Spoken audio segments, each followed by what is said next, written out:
Welcome to week 3. We're here ready to get started on Indiana. We're making some breaded pork tenderloin sandwiches, some Casserole. Indiana corn casserole, and sugar cream pie for dessert. So, And we just want to give a shout out to DK Custom Coatings for our cool aprons.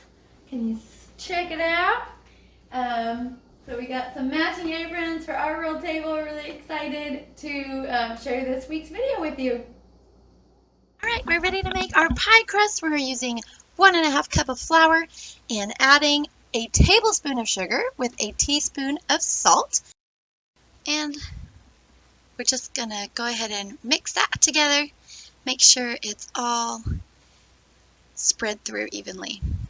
Then we have here 8 tablespoons of butter and cut them into thin slices about 1/4 inch. And I'm just going to add about half of them, just kind of here and there, and go ahead and blend those in with the Pampered Chef pastry blender.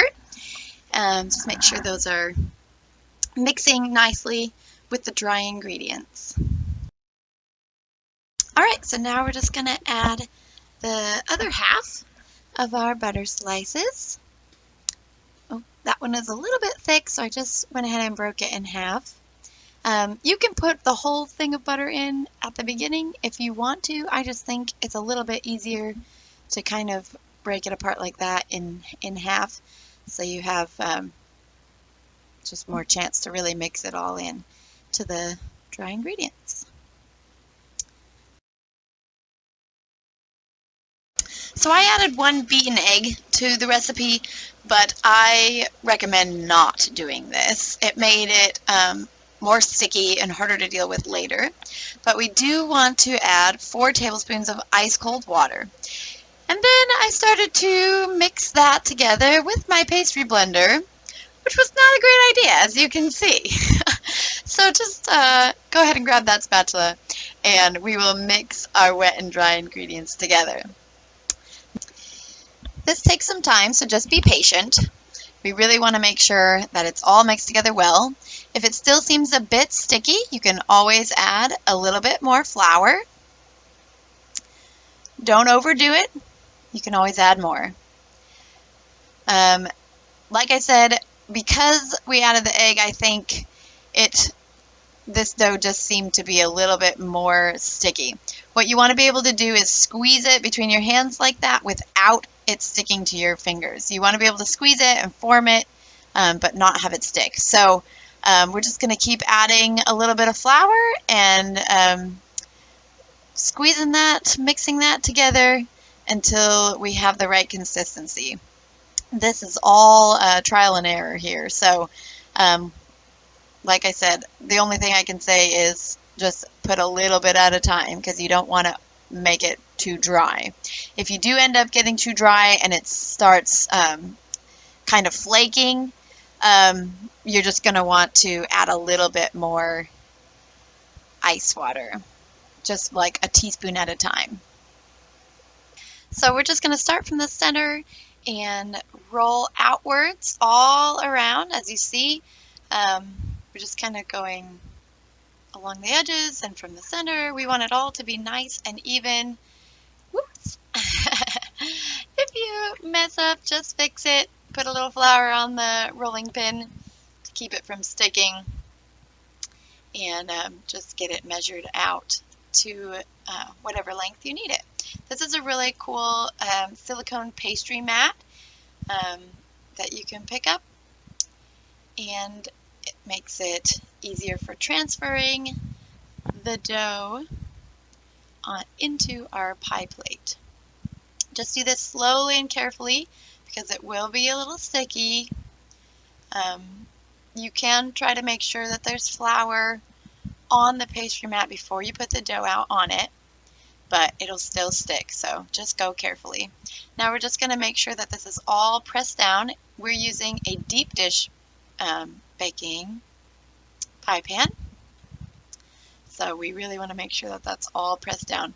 Make sure you do not spray your pie pan. You can see the pan right there, but don't spray it. So we're just going to set it on a cookie sheet in the oven We've preheated it to 400 degrees, and we're going to let that go for 10 minutes. All right, we are ready for our pie filling. We're going to add 3/4 cup of sugar and 4 tablespoons of cornstarch. I had never even heard of sugar cream pie, so I was really excited to try this. So now we're going to put our saucepan over medium heat. Make sure you have a big enough saucepan for this. And we're going to put in 2 1/4 cup of heavy cream. Now, like I said in the recipe, if you're using a deep dish pie pan, you will want to double this recipe. So we'll just get that all scraped out, and then we're going to put in 4 tablespoons of melted butter, and then we'll just go ahead and get that mixed together. It looks so pretty. Almost looks like a watercolor painting or something, I think. So we'll just speed it up here because there's a lot of stirring that's going to go on here. We're going to add our cornstarch and sugar mixture. So this is super easy. What do we have cream, butter, cornstarch, and sugar. So the key here is to keep stirring. This takes a while, so give it time. Don't get frustrated, be patient, and just keep stirring and stirring. You don't want to stop stirring because you don't want it to burn. In the beginning, you can kind of go slow, that's fine, or take a little break, but especially as it starts to thicken, make sure that you keep stirring and keep stirring and stirring. But it is nice as you see it start to thicken. You can see the bubbles coming up. Then we're going to go ahead and add our 1 tablespoon of vanilla. And at this point, you can take it off the heat and get that vanilla all stirred in. So you want the consistency to be like a custard, kind of like a pudding thickness. And there we go. Looks beautiful. Yum, yum. Now we're going to pour our beautiful thick custard into our pie pan. I did use a deep dish pie pan. As you can see, this did not fill it up. So we went ahead and made a second batch. That's why I said to make a double batch if you're using a deep dish pie pan. So here we go with the double batch, and we're ready for our topping. So we're going to mix together a 1/4 cup of sugar and 3 teaspoons of ground cinnamon. Make sure that's all stirred together well, mixed in. And then we're going to take 4 tablespoons of melted butter and just dribble that on top. The point is that we want the surface of the pie to be wet so that the cinnamon and sugar will stick really nicely to it and bake, and then do a nice broil at the end. So we're just sprinkling our cinnamon and sugar mixture over top. Just little spoonfuls all around till you have the whole thing completely covered. This is just important that you're not getting big lumps in one particular spot, but that it's all evenly coated. I have always liked cinnamon sugar on butter toast. That's something I always had as a kid, like as a treat. So I knew I would like this. So, all right, we are ready to bake our lovely pie. So we have the oven set at 325, and then we're going to just go ahead and put the pie in the oven and set the timer for 25 minutes. So once your 25-minute timer has gone off, go ahead and put the oven on broil, and you need to watch the pie closely for about 1 minute. What you're watching for is for the cinnamon and sugar to really brown nicely and for it to be bubbling. All right, then we're going to go ahead and take it out carefully. It's still going to be a little jiggly. Don't worry about that. Doesn't mean that it's not cooked, just means that it needs time to set. So we're going to leave it out till it gets to room temperature, and then you're going to put it in the fridge at least 1 hour. Hello everybody. So I'm going to show you a little trick, little technique that's going to help you out with fresh herbs and getting them prepared from off the stem. So what you're going to need is you're going to need a strainer with small holes, but not too small or the stems won't fit through. So then you're just going to take the stems, you're going to put them through like that, and then you're just going to pull it right through and it will leave the leaves, and all you'll have the stem to go ahead and get rid of. And just like that. And then from there, once you're finished with that, you're going to take the leaves out of there, and then you're going to chop them up to whatever size that you need. So if you're looking for the leaves, you're done. If you're looking for chopped herbs, then you're going to go ahead and chop those after you finish this step. And then, so one thing that we're going to try and do is we're going to try and tell you a little bit about the foods that we're making.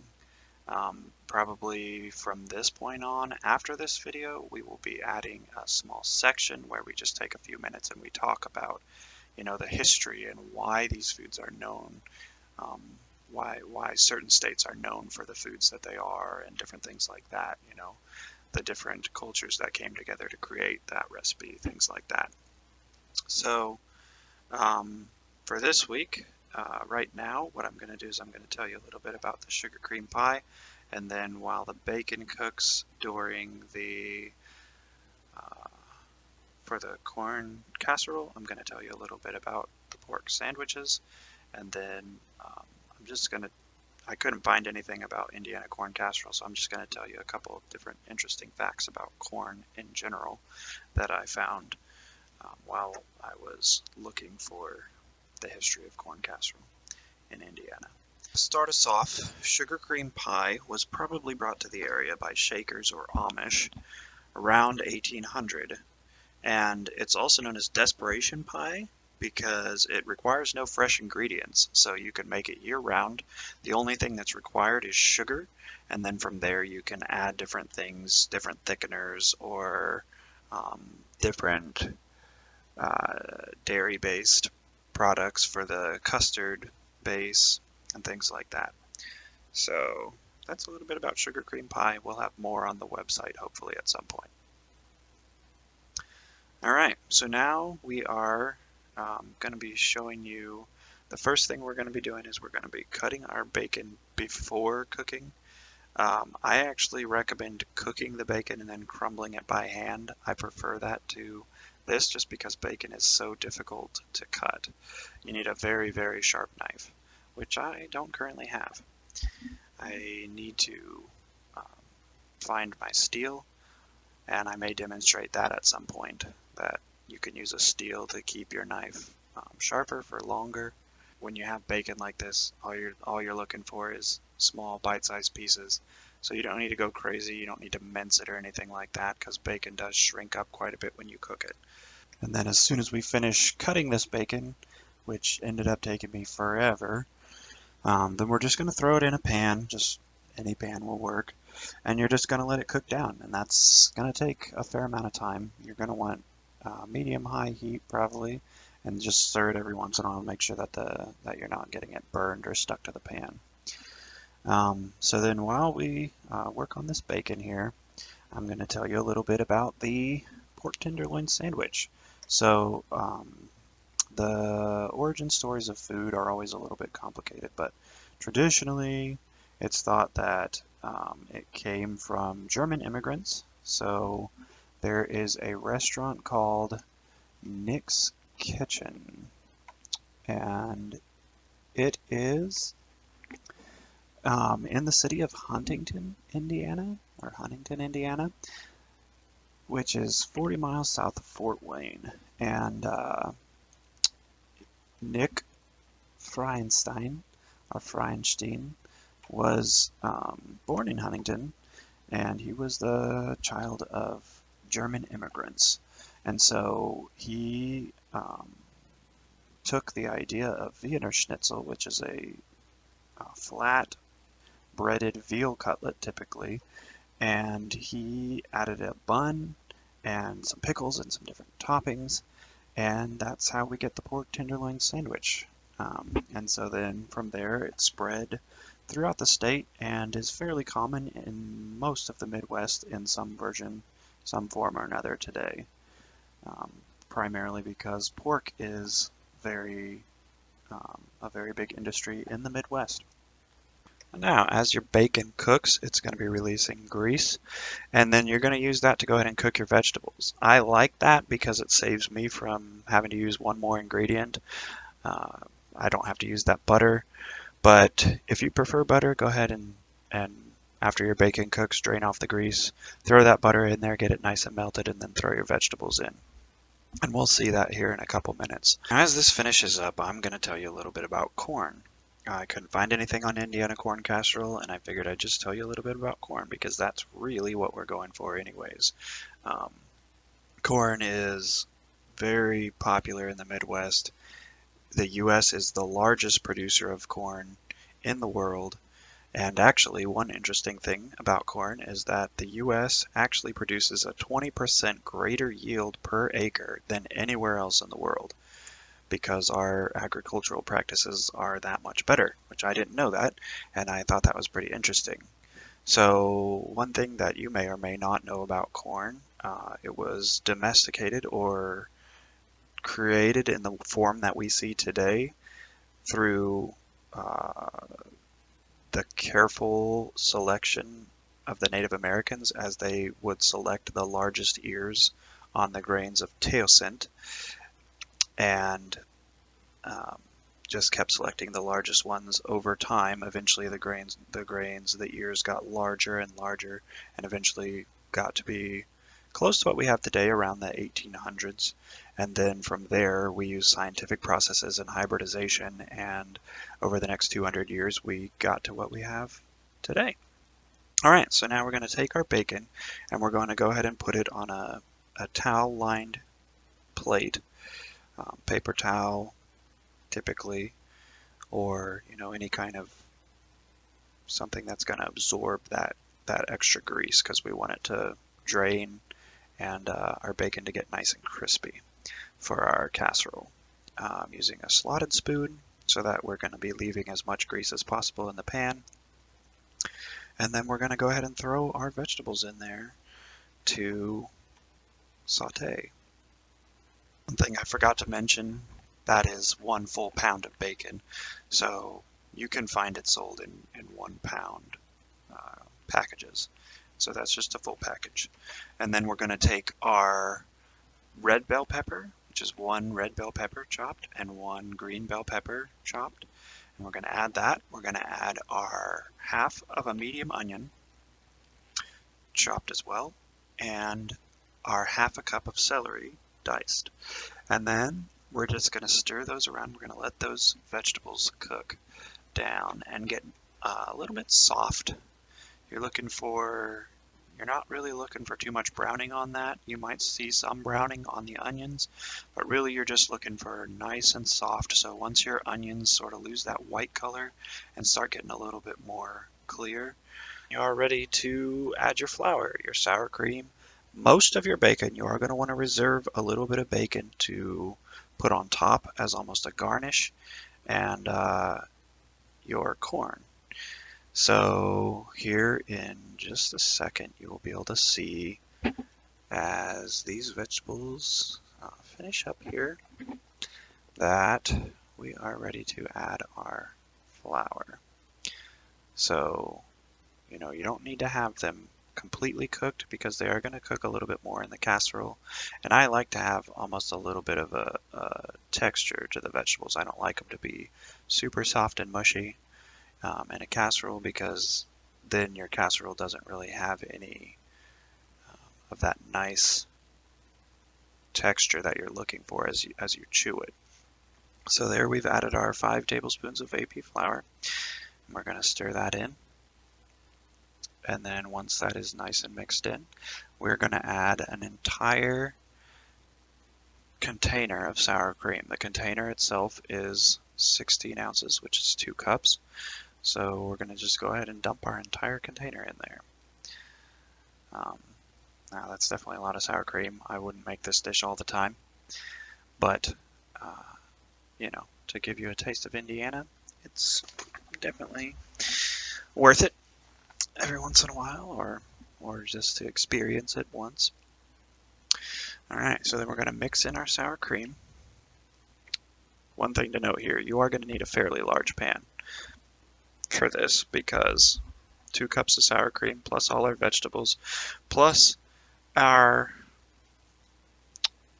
2 pounds of corn definitely ends up being a substantial amount.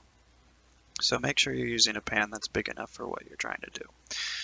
Alright, so then we're getting our vegetables nice and mixed into the sour cream because we don't want to have, this is going to be one of the more important steps, we don't want to have clumps of just sour cream because that's certainly not going to be very appetizing if you come across that as you're eating it. So, and at this point we are getting very close to a completed base mixture of our casserole. All we've got left is here we're adding our 2 pounds of corn. So that's going to go first. Now I use frozen corn. If you want fresh corn, you can absolutely do that. You're just going to remove it, you know, remove the kernels from the ears until you have 2 pounds. So you might want to weigh it out or however you want to do that to try and get approximately 2 pounds of corn. For frozen corn, it's obviously going to be a lot easier. So that's why I went this route. And we will be doing corn again for Iowa, so we'll show you some different techniques with corn at that point. And then, yeah, again, that is a lot of corn, so it's going to be, you know, pretty much filling up your pan by this point. Then you're just going to want to go ahead and get that corn stirred into our mixture. Again, try and get it pretty even so that you get a fair amount of corn in every bite, because obviously it's corn casserole. That is your main ingredient. That should be the biggest thing that you're going to taste while you're eating it. So then, yeah, once you've got that a little bit mixed in, go ahead and add back in, again, most of your bacon. Just leave a small amount to go ahead and put on top as a topping to our casserole so that the top of it will look nice and pretty with our parsley and our bacon on there. Alright, so then there we're going to mix that in until everything is pretty consistently combined. So that's going to be just a minute here. And yeah, this is basically it. That's going to be done at this point. And then all you got to do from here is take it and pour it into your baking dish. Now, one thing I will strongly recommend at this point, this is quite heavy, so probably want to use some help for this part. I did it by myself just for the sake of the video, and I will say my arm was about to break, so I would not recommend it. But yeah, so then, yep, you're going to take it and just scoop that right out into this baking dish. And again, you're looking for pretty even. You don't want, you know, somewhere it's really thin and somewhere it's really thick. You're going to want to spread that out to get a pretty level surface on the top, because it is very thick at this point. It's not super, it's not a lot of liquid in it, and even the sour cream by itself is not, you know, a runny consistency. So then when you mix all this other stuff in, it is going to be a thicker mixture. And then take the rest of your bacon and just kind of sprinkle that or place that on top. And that's gonna make the surface look a little bit nicer. And last but not least, your parsley. I recommend using fresh parsley. You could use dried parsley. It's going to look a little bit differently. It's going to look a little bit less nice, but the taste should be pretty similar.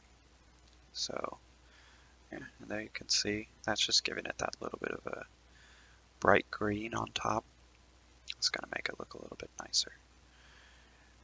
And if I was going to make this in the future, I might put some paprika or something to give it a little bit more color, because it does end up looking very bland on top at least. So then you're going to throw it in the oven at 350, and you're going to want to cook that for 30 to 45 minutes until you get a little bit of browning on the top. So we put it in for 35, and there we go. And here it is after 35 minutes. Voila, Indiana corn casserole. And there you can see next to that we've got our pork tenderloins cooking. So next we'll be showing you how to make pork tenderloins. And there we go. You start off with a pork tenderloin. Now if you get a whole tenderloin, you're going to have to cut it. And that's just going to be trial and error to see how much you're going to want, because you're going to want to pound it out just like this using a meat mallet until it's very thin and very large. So obviously if you have your own whole pork tenderloin, you can get it a little bit larger, have larger pieces, and that way when you pound it out, you're going to have a bigger pork tenderloin. That's how they get those really big ones in the pictures. Ours we just had pre-made because I couldn't find any whole pork tenderloins at the time with the pandemic and everything. But they ended up working out. They were pretty fine. And, I didn't get mine all perfectly as thin as I wanted. So some of them are bigger, some of them are smaller. And again, that's not a big issue. They're going to cook just fine. And they're going to taste really good regardless of how well you do. So there you can see, once it's nice and thin, well pounded out, that's what you're looking for. And now we need to get our breading ready. So you're going to need a liquid. You always have to coat a meat in a liquid before you try to bread it, otherwise the breading won't stick right. So we're going to have 2 tablespoons of milk. We're going to have 1 beaten egg. And we have a 1/4 teaspoon of garlic powder, 1/4 teaspoon of onion powder, 1/4 teaspoon of seasoned salt, 1/4 teaspoon of dried marjoram, and a 1/4 teaspoon of dried oregano, a teaspoon of salt, a 1/4 teaspoon of black pepper. That's what that spice mixture is. And then you're just going to stir that all together and make sure that's nice and consistently mixed, because that spice mixture is going to be very important to have all around your pork. If you don't get it well mixed in there, you're going to have some pieces of pork, or bites at least, that are very bland. So make sure that you get this well mixed. And then in our other pan, all we've got is 1½ cups of breadcrumbs. There, take your pork cutlet and you dip it in that liquid mixture and make sure you get complete coating all over your meat. Don't leave any spots that are dry, or your breading, again, won't stick there.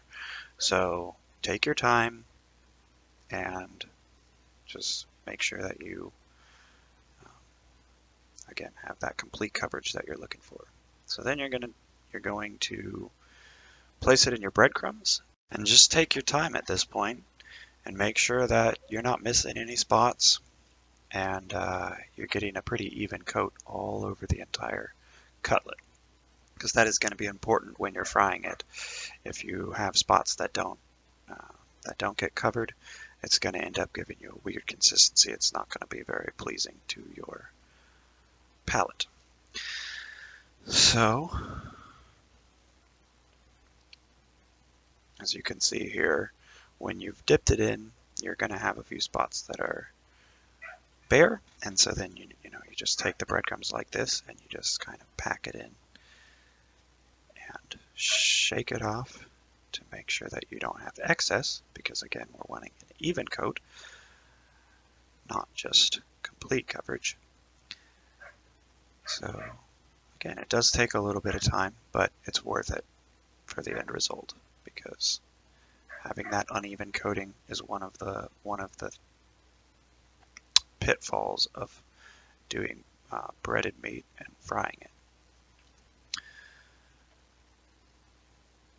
And there we go. That is just about done.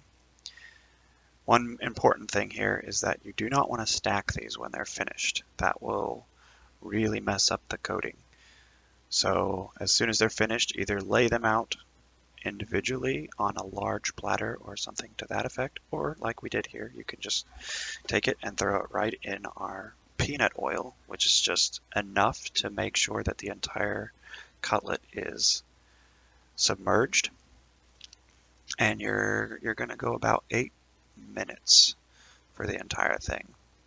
So just make sure that it is mostly submerged, and after about, depending on how hot your oil is, 3 to 4 minutes, you're going to go ahead and take it and flip it over. So that cooks, go ahead and do your roll. So here I'm just going to take our Kaiser rolls and go ahead and cut it in half. And we're just going to put it in the toaster.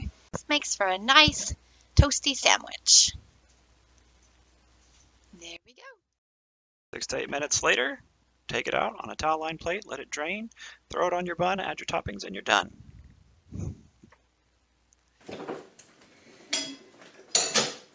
Hey! All right, we are ready to dig in. Sit down. We've got our pork, breaded pork sandwiches and our corn casserole, and we're excited to try it. Then we'll have the pie. It's cooling in the refrigerator right now. Yep. I will not have pie. You don't think so? Wait till you see it. Bye. Bye.